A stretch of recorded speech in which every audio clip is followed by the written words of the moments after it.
Assalamualaikum warahmatullahi wabarakatuh. Alhamdulillah berjumpa lagi dengan saya Sardal Parawi. Eh, Pada kesempatan kali ini saya akan membahas tentang berita yang sangat menghebohkan ya. Ini terkait dengan partai penguasa yang batal menyelenggarakan Rakernas pada tahun ini dan akan ditunda pada tahun depan di waktu yang belum ditentukan. Siapa partai penguasa yang dimaksud? Tentu yang dimaksud di sini adalah partinya Ibu Megawati, yaitu PDI Perjuangan. Ini tentu menimbulkan tanda tanya besar bagi publik ya. Mengapa sampai Rakernas ini atau rapat kerja nasional ini batal dilaksanakan? Karena dalam tradisi partai ya, ketika melaksanakan rapat kerja nasional itu di sana dibahas isu-isu penting terkait dengan kebijakan partai, terkait dengan keberlangsungan partai di masa-masa yang akan datang. Baiklah para pemirsa dimanapun saja berada, langsung saja kali ini saya kutip dari kompas.com dengan judul PDIP batal gelar Rakernas di akhir tahun 2022. Ada apa? Jakarta, Kompas TV. DPP PDIP memutuskan untuk membatalkan pelaksanaan rapat kerja nasional atau Rakernas yang semula dijadwalkan digelar pada akhir tahun 2022. Dilansir dari kompas.id Kamis 15 Desember 2022, untuk kedua kalinya partai berlambang kepala banteng moncong putih itu memundurkan jadwal Rakernas di tengah pandemi COVID-19. Sebelumnya Rakernas 2 PDIP 2021 yang seharusnya diselenggarakan tahun lalu baru digelar pada Juni 2022 di Jakarta.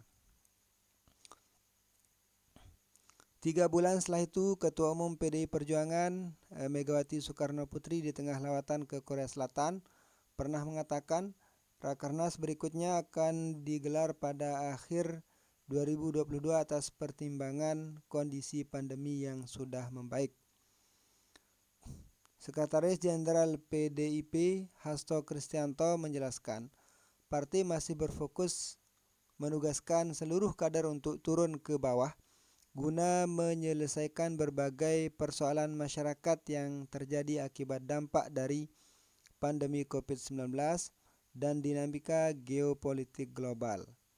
Dalam konteks tersebut, rekomendasi Rakernas 2 PDIP 2021 yang banyak membicarakan soal pembangunan, kemajuan, dan kedaulatan desa juga dinilai masih relevan. Rekomendasi dimaksud diantaranya terdiri dari penguatan infrastruktur pembangunan desa, memajukan desa dengan tradisi kebudayaan, sistem pemerintahan dan kuliner, mendorong diversifikasi pangan lokal, serta mendorong pemerintah menciptakan data tunggal berbasis desa yang valid, presisi, dan dinamis. Rekomendasi-rekomendasi yang ada masih relevan, maka belum perlu untuk diselenggarakan Rakernas tahun ini, kata Hasto. Rencananya Rakernas juga akan diselenggarakan pada 2023, namun Hasto belum bisa memastikan waktunya.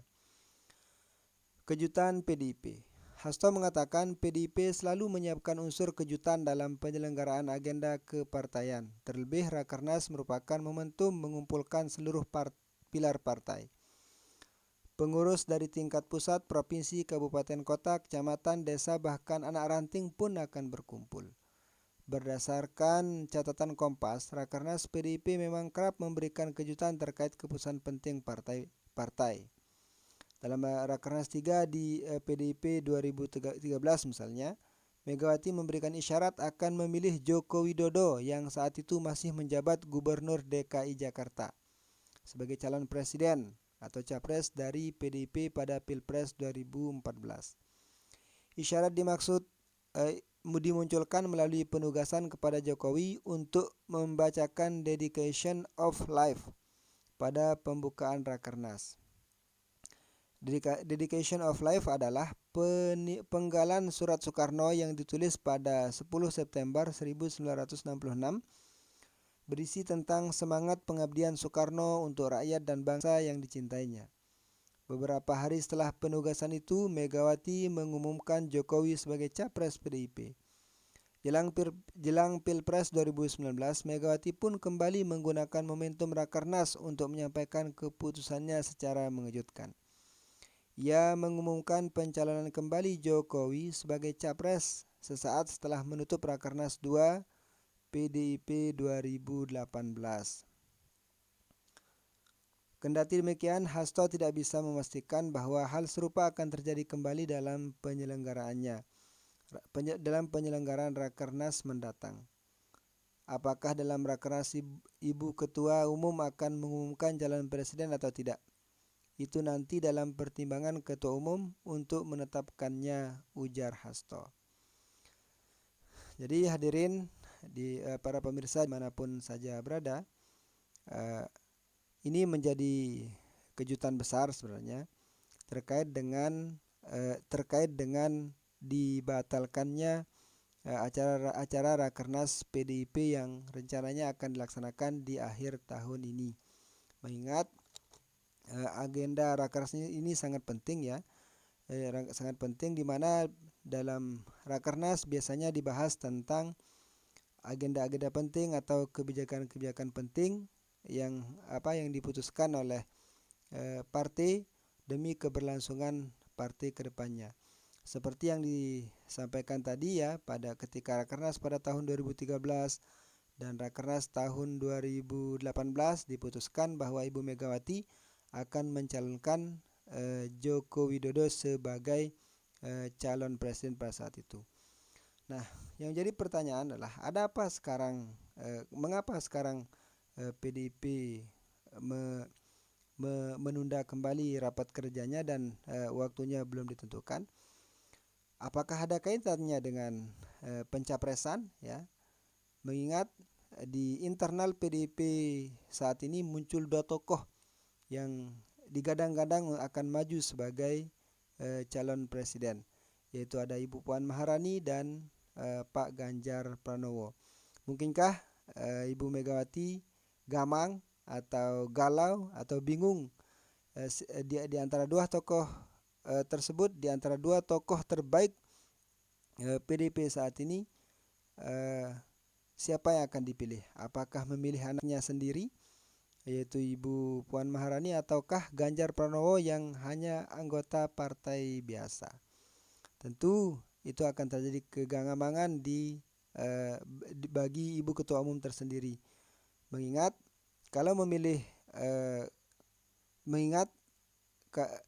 Ibu Megawati Soekarno Putri sangat menginginkan Republik ini akan dipimpin kembali oleh Terah Soekarno. Itu yang beliau idam-idamkan selama ini. Akan tapi kondisi tidak memungkinkan. Sebab kalau memilih Puan Maharani akan ada risikonya. Memilih Ganjar Pranowo juga akan ada risikonya. Baik bagi terutama risiko bagi partai itu sendiri. Kalau seandainya Ibu Megawati memilih Puan Maharani, kira-kira akan seperti apa dampaknya bagi partai PDIP terutama, mengingat elektabilitas dari Ibu Puan Maharani itu sangat jauh berada di bawah Ganjar Pranowo, sehingga seolah-olah kalau memilih Puan Maharani maka seolah mencalonkan calon yang kalah. Sementara Ibu Ibu Megawati sangat menginginkan agar anak beliau yang akan melanjutkan estafet kepemimpinan Joko Widodo, bahkan melanjutkan kepemimpinan dari Joko Widodo, presiden kita saat ini. Sementara kalau tidak memilih Ganjar ya, akan seperti apa dampaknya? Kita ketahui bersama Ganjar Pranowo, Gubernur aktif Jawa Tengah saat ini merupakan gubernur aktif ya, yang popularitasnya sangat tinggi.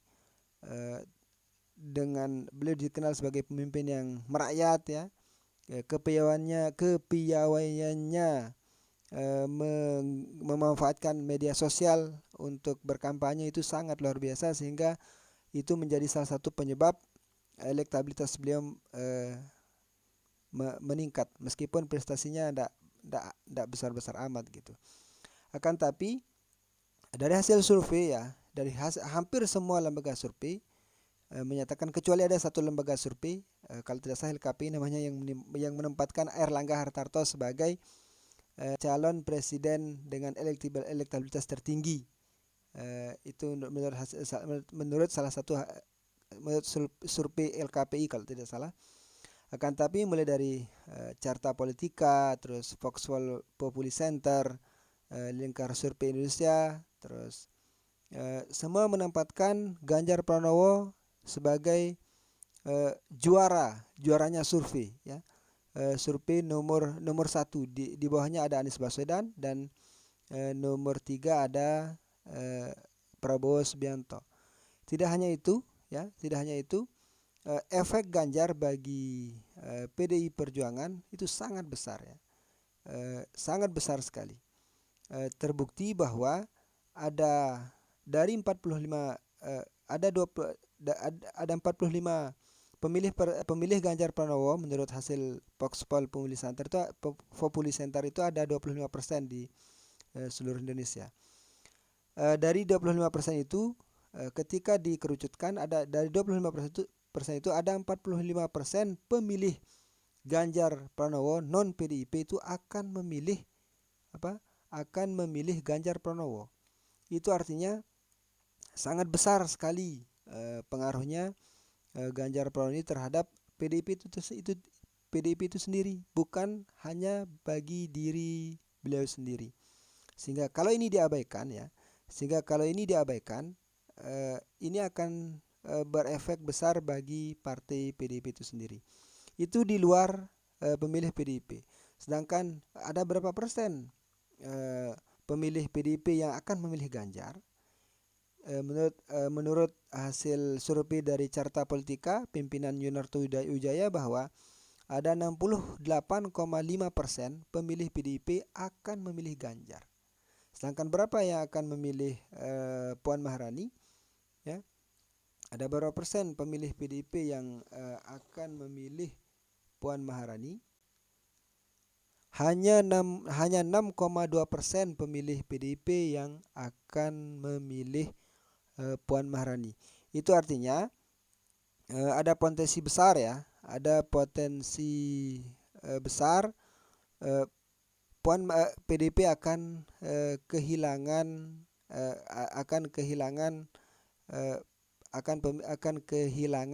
pemilihnya. Menurut hasil survei yang lain ya, ini masih terkait dengan pemilih PDIP. Seandainya PDIP tidak mencalonkan Ganjar, ada berapa besar potensi pemilih PDIP ini akan meninggalkan PDIP? Yaitu hasil survei menunjukkan, ini masih dari Carta Politika, bahwa 31% pemilih PDIP tidak akan memilih PDIP jika tak mencalonkan Ganjar Pranowo. Menurut itu artinya akan sangat besar sekali kerugian dari Ganjar PDIP itu sendiri seandainya tidak mencalonkan Ganjar Pranowo. Sedangkan pemilih Ganjar Pranowo yang 25% seluruh Indonesia itu, ketika disurvei kembali, berapa persen pemilih Ganjar Pranowo yang akan memilihnya seandainya tidak dicalonkan oleh PDIP? Maka 80% pemilih Ganjar Pranowo tetap akan memilih Ganjar Pranowo meskipun tidak diusung oleh PDIP. Itu artinya, sekali lagi saya menyebutkan bahwa kerugian besar bagi PDIP seandainya tidak mencalonkan Ganjar Pranowo sebagai calon presiden pada pemilu 2024. Sehingga tidak heran beberapa pengamat mengatakan bahwa mengapa Rakernas kali ini ditunda, salah satunya adalah kegamangan dari Ibu Megawati dalam dalam memilih siapa yang akan menjadi calon presiden. Meskipun dari internal PDIP membantah hal tersebut ya, membantah hal tersebut bahwa Rakernas ditunda mengingat pada saat Rakernas itu yang dibahas adalah keputusan-keputusan strategis partai, misalnya terkait dengan apa ya, terkait dengan kondisi ekonomi, kondisi ekonomi, pangan dan lain sebagainya, dan hasil dari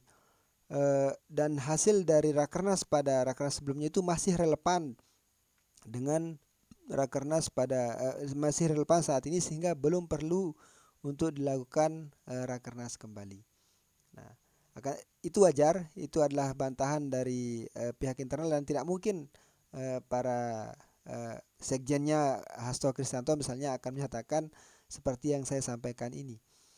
Maka dari itu dengan melihat data-data yang tadi itu dengan melihat data-data yang saya sebutkan tadi itu, saya agak bersepakat bahwa PDIP pada saat ini masih gamang untuk menentukan siapa yang akan menjadi calon presiden di 2024, meskipun kata relawan, bahkan kata pengamat dari Foxo, meskipun kata tim relawan Ganjar Pranowo atau yang kita kenal dengan istilah Ganjaris, yaitu Emmanuel Ebenezer dan Direktur Foxfall Populi Center Parwi Syarwi Caniago ya, menyatakan bahwa sebenarnya nama capres dari PDIP itu sudah berada di saku ya, sudah berada di saku dari ketua umum. Akan tapi sampai saat ini belum diumumkan ya, karena masih terjadi kegamangan itu sendiri. Dan hal ini akan berdampak buruk bagi calon PDIP itu sendiri, mengingat kubu sebelah atau lawan politik dalam hal ini Anies Baswedan sudah mulai memperkenalkan dirinya, sudah mulai melaksanakan konsolidasi politik ke berbagai daerah untuk menyatakan kesiapan untuk memperkenalkan diri sebagai calon presiden. Sehingga kalau tidak start dari sekarang, bisa-bisa calon dari PDIP itu akan tergerus pada pemilu kali ini. Sepertinya PDIP masih menggunakan politik injure time ya, atau last minute untuk mengumumkan calon presiden yang akan dipilih di tahun 2024. Akan tapi apakah strategi injure time ini masih relevan untuk kondisi saat ini, mengingat masyarakat kita atau masyarakat sekarang sudah hidup dalam masyarakat dalam masyarakat digital ya, yang serba instan, yang menginginkan serba cepat ya, sehingga kalau tidak segera direalisasikan, maka akan cepatnya ketinggalan kereta. Maka dari itu Emmanuel Ebenezer menyarankan kepada Ketua Umum PDIP untuk segera mendeklarasikan Ganjar sebagai calon presidennya, agar Ganjar cepat melakukan konsolidasi, memperkenalkan diri. Jangan seperti saat ini, ketika Ganjar menyatakan siap untuk maju sebagai calon presiden, maka tatkala itu juga Ganjar dianggap mendahului keputusan partai. Maka dari itu Ganjar dipanggil ke DPP untuk diberikan sanksi berupa teguran dan sebagainya, karena menyatakan diri siap maju sebagai calon presiden. Itu artinya internal PDIP atau pimpinan pusat PDIP belum menyetujui akan majunya Ganjar sebagai calon presiden di 2024. Bagi relawan Ganjar Pranowo, agak kurang bersepakat dengan cara strategi politik yang digunakan PDIP kali ini, mengingat masifnya konsolidasi yang dilakukan oleh lawan politik, karena mereka sudah berani menyatakan diri untuk mencalonkan diri sebagai presiden di 2024. Maka dari itu menarik untuk kita menunggu ya akan seperti apa strategi politik yang akan dilakukan oleh Ibu Megawati, mengingat beliau adalah tokoh senior, tokoh yang sudah merasakan asam garamnya asam garamnya politik ya, mulai dari Orde Baru ya di zaman Soeharto sampai pada saat ini. Maka dari itu PDIP harus membuka diri ya. PDIP harus membuka diri, harus membaca situasi yang ada sehingga tidak ketinggalan kereta dan mampu menyeimbangi kubu lawan pada saat ini. Ganjar Pranowo merupakan satu-satunya kandidat yang selepel dengan Anies Baswedan pada saat ini. Meskipun Prabowo Subianto berada di masuk dalam jajaran 3 besar, akan tapi para pengamat menganalisa berpendapat bahwa ya pertarungan sesungguhnya yang akan terjadi adalah pertarungan antara Anies Baswedan dan Ganjar Pranowo, bukan antara Anies Baswedan dengan Prabowo Subianto, akan tapi antara Anies Baswedan dengan Ganjar Pranowo. Sekali lagi saya sampaikan bahwa menarik untuk kita simak, menarik untuk kita amati akan seperti apa keputusan dari DPP PDI Perjuangan terkait dengan pencalonan pendeklarasian siapa yang akan menjadi calon presiden di 2024. Apakah akan berani mengambil risiko dengan mencalonkan Puan Maharani sebagai calon presiden, dengan risiko akan ditinggalkan oleh para pendukung Ganjar Pranowo.